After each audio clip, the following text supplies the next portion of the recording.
प्यारे विद्यार्थियों, अभिभावकों और विशेष रूप से अध्यापकों या जो कोचिंग वाले अध्यापक हैं उनसे मेरा विरोध मतलब विनम्र निवेदन है। हम बच्चों को अपने फायदे के लिए गलत राह न दिखाएं, इस बात को आप ध्यान रखिए। और इस बार की जेईई में यह वीडियो विशेष तौर से उन बच्चों का है जिनके पास 85 माने 85 परसेंटाइल से कम मार्क्स आपके पास आपके रिकॉर्ड में हैं। जरा आप इसको समझिएगा। देखिए, ये वीडियो जिनके 85 से ऊपर हैं, जिनके 95 प्लस से उन पर मैं आपसे पहले एक बार बात कर चुका हूं। पिछले वीडियो में जिनके 95 परसेंटाइल आ चुके हैं या उसके ऊपर, मैं उनके विषय में आपसे कुछ कह चुका हूं, कुछ अर्ज कर चुका हूं। अब मैं उनके बारे में कहना चाहता हूं जो 85 परसेंटाइल या उससे कम पर हैं। देखिए, जिन लोगों के नंबर 85 परसेंटाइल से कम है उनके लिए ये वीडियो शायद उन्हें दुख भी दे, लेकिन मैं सच बात कहने पर विश्वास रखूंगा। 25 वर्षों से पढ़ाने के बाद मैं ये कभी नहीं चाहता कि हमारी नई पीढ़ी किसी धोखे में रहे। इस बात को आप सब समझ लीजिए। कोचिंग सेंटर आपको कभी नहीं कहना चाहेंगे कि आपके पास संभावनाएं कितनी हैं, क्योंकि अगर आप 40 परसेंटाइल भी हो तो उनको तो 1 साल का आपसे पैसा मिलता है। इस बात को मैं खुद पढ़ाता हूं बच्चों को, हालांकि मैं भी बच्चों से पैसा लेता हूं, लेकिन फिर भी मैं आपको ये बात कहना चाहूंगा, कम से कम इतनी ईमानदारी कोचिंग सेंटर वाले बरतें कि बच्चों को बता दें कि तुम्हारी क्षमता कितनी है, तुम कितने तक जा पाओगे। देखिए, हर बच्चे की अपनी एक क्षमता है। हर कोई भारत में प्रधानमंत्री नहीं बन सकता, 135 करोड़ में एक ने बनना है। इसी प्रकार हम नेताओं की बात ले लीजिए तो 545 सांसद बनने हैं। अब हर कोई चाहे मैं सांसद बन जाऊं, संभव नहीं है। तो इसी प्रकार से हर फील्ड का एक लिमिटेशंस है। हर कोई चाहे मैं फिल्मों में अमिताभ बच्चन बन जाऊं तो नहीं बन सकता, कितनी भी अच्छी एक्टिंग कर लें। हर कोई चाहे मैं आज विराट कोहली बन जाऊं तो ये जरूरी नहीं है। बहुत सी बातें हैं, कितनी मेहनत है, आप उनसे कितना आगे निकल पाए, बहुत कुछ है। इसलिए अब उन बच्चों से बातचीत जो 85 परसेंटाइल से कम लाए हैं। सबसे पहला आपका काम यह है कि अब आप अपने सब्जेक्ट वाइज परसेंटाइल को दोबारा चेक करें। आपको मालूम है, एक होती है एग्रीगेट परसेंटाइल, जिसमें आप फिजिक्स, केमिस्ट्री, मैथ्स का फाइनल आपके पास आया है। उसके बाद अब आपका, अगर आप 85 परसेंटाइल हैं तो आपका सबसे पहला काम है अपनी बाकी सारी परसेंटाइल्स को आप चेक करें।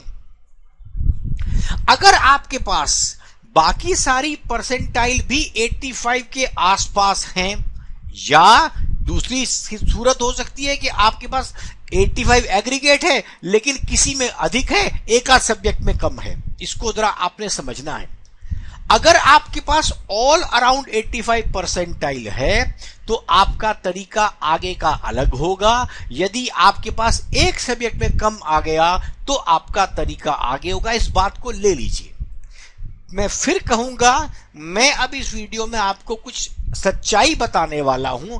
यह सच्चाई जानते हुए हो सकता है आपको झटका लगे, क्योंकि आप साल 2 साल से इसी ख्वाब में जी रहे थे। इस बात को थोड़ा समझिएगा कि आईआईटी और इंजीनियरिंग में जाने के लिए हमको कहां पर होना आवश्यक है। आप अपने स्कूल में थे, अपनी जगह पर थे, अपनी कोचिंग में थे, अपने गांव में थे, अपने शहर में थे। आपको इस समय नेशनल लेवल पर खड़ा होना है। एक व्यक्ति, जो बच्चा अपने गांव में, अपने डिस्ट्रिक्ट में, अपने स्कूल में बहुत अच्छा प्लेयर है, आप उसको अगले दिन इंटरनेशनल क्रिकेट में या इंटरनेशनल फुटबॉल में नहीं ले जा सकते, क्योंकि वहां तक पहुंचने के लिए बहुत सी सीढ़ियां चढ़नी है। यही चीज यहां पर है। तो इसको प्रैक्टिकली आप समझिए।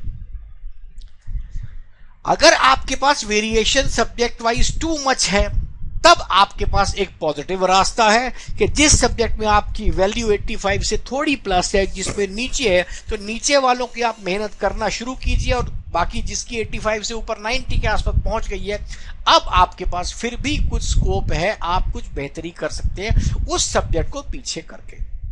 इसी में एक बात और समझिए, अगर आपके पास 2 सब्जेक्ट्स में आपके पास नीचे परसेंटाइल है लगभग 75-80 के बीच में, तब आपके पास जेईई दे करके और एनआईटी में जाने का सपना लगभग अधूरा है। Let me be very blunt, very clear, लगभग अधूरा है। मैं 100% अधूरा नहीं कहता, क्योंकि कुछ लोग ऐसे होते हैं जो उसके बाद भी कर पाते हैं, लेकिन वो 100 में से एक बच्चा होता है या 2 बच्चा होता है। अगर आपसे कहा जाए कि जो लोग जिंदगी में क्लासेस में फेलियर है वो जिंदगी में कुछ नहीं बन पाएंगे, ये बात लोग कहते हैं आपको, लेकिन उसका भी मैं आपको उदाहरण बता सकता हूं। न्यूटन अपने स्कूल से निकाला गया, मैक्स प्लैंक अपने स्कूल से निकाला गया, बिल गेट को अपने स्कूल से निकाला गया, इलॉन मस्क ने पढ़ना छोड़ दिया। लेकिन जो हर कोई पढ़ना छोड़े वो इलॉन मस्क नहीं बन सकता, जो स्कूल से निकाला जाए वो हमेशा न्यूटन नहीं बन सकता। इसको ध्यान रखिए। हम हमेशा सोचते हैं जो एक एक्सट्रीम एक केस बन चुका, जो एक्सेप्शनल केस कोई था, उसको लेके बैठ जाते हैं। हर एक के केस में वो संभव नहीं है, कृपया समझे। हम अपने आप को जो 95% एवरेज दुनिया चल रही है उसमें आके, हो सकता है आपकी किस्मत बहुत अच्छी हो सकता है आपका लक बहुत अच्छा हो, लेकिन वो हो सकता होने के लिए आप आज तक कुछ तो करते हैं। मैं कहता हूं मेरी किस्मत बहुत अच्छी होती, अगर मेरी किस्मत बहुत अच्छी होती तो मैं नोएडा में पैदा नहीं होता, मैं अंबानी के घर पैदा होता, आज किसी राजनेता के घर पैदा होता, किसी बड़े व्यक्ति के घर पैदा होता। लेकिन उसके बाद भी मुझे अपने जीवन को आगे बढ़ाने के लिए अपने आप को उस लेवल पे लाना है या नहीं लाना। अगर मैं अपने आप को उस लेवल पे नहीं ला पा रहा तो फिर भी कोई मेरा पीछा, कोई मेरे को आगे नहीं बढ़ा पाएगा। सीधा सा उदाहरण देता हूं, आप भारत का जो महानायक है सिनेमा जगत में, उनका नाम है अमिताभ बच्चन। उनकी बहू जो है कितने बड़े रैंक पे रह चुकी हैं, ठीक, दुनिया में बहू का नाम है, दुनिया में अमिताभ बच्चन का नाम है। लेकिन अमिताभ बच्चन जी के बेटे अभिषेक बच्चन आपको मालूम है इतने सक्सेसफुल नहीं हुए तो नहीं हुए। क्या अमिताभ जी ने कम मेहनत करी होगी उसके लिए, या पैसा कम लगाया होगा? नहीं, उसको नहीं फिर छीन सकते आप, क्योंकि उनकी काबिलियत एक सीमा के अंदर है।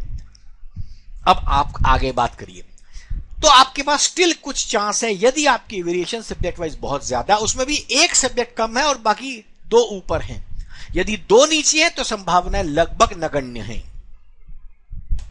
अब रिमेंबर 85% का मतलब क्या होता है आपको मालूम है? 360 नंबर का पेपर है और 85 परसेंटाइल का मतलब होता है आपके 55 नंबर आए हैं। 55 नंबर आप जानते हैं, 360 का 10% 26 नंबर होता है और 15% 54 मार्क्स माने 54 नंबर होता है। आपके 15% अंक आए हैं उस पेपर में, जिस पेपर में किसी ना किसी व्यक्ति के 300 रैंक तक आए हैं।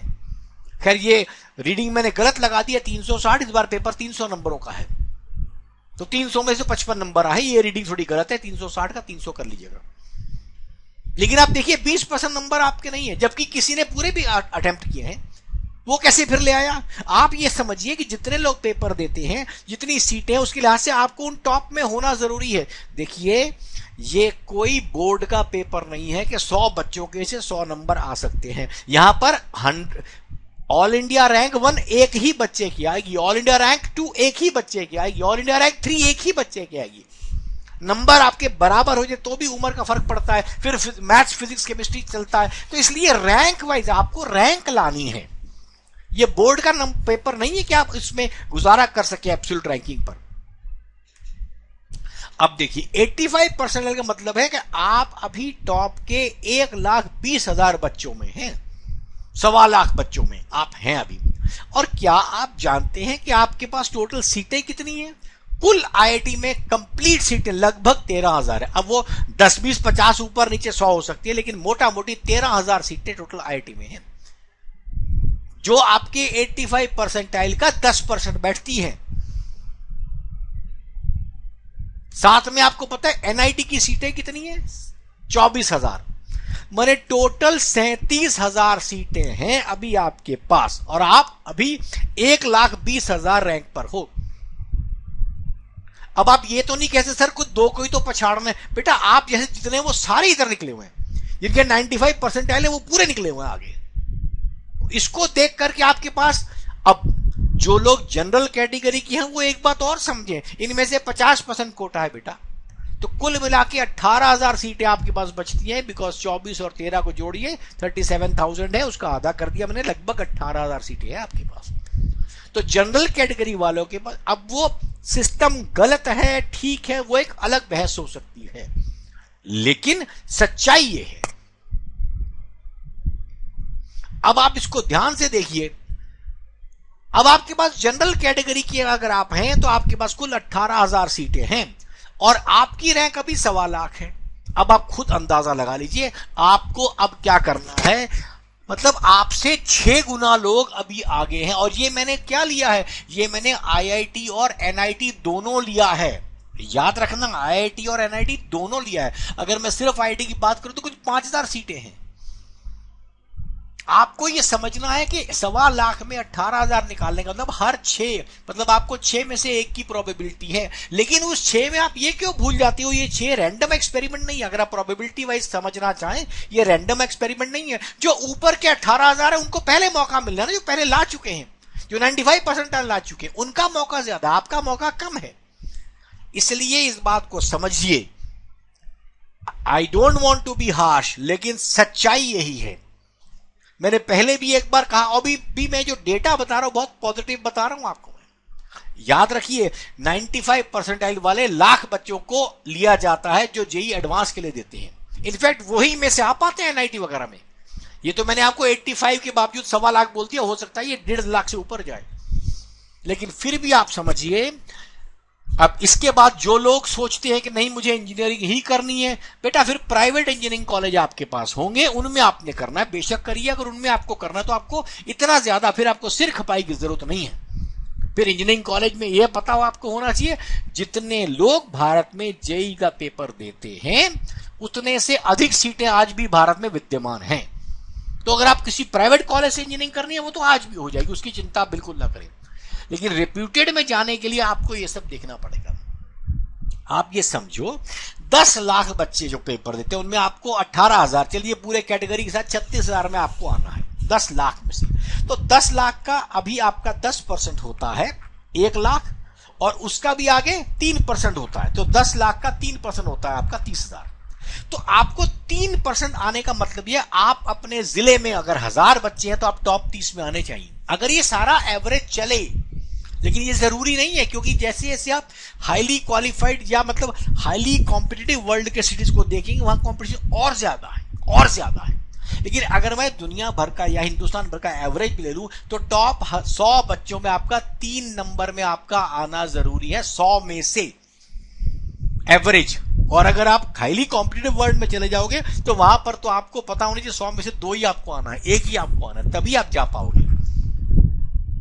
ये बातें शायद बहुत से कोचिंग वाले आपको नहीं बताएंगे, क्योंकि उनका धंधा चौपट हो जाएगा। इसलिए मैंने आपको बताने का अपना फर्ज समझा।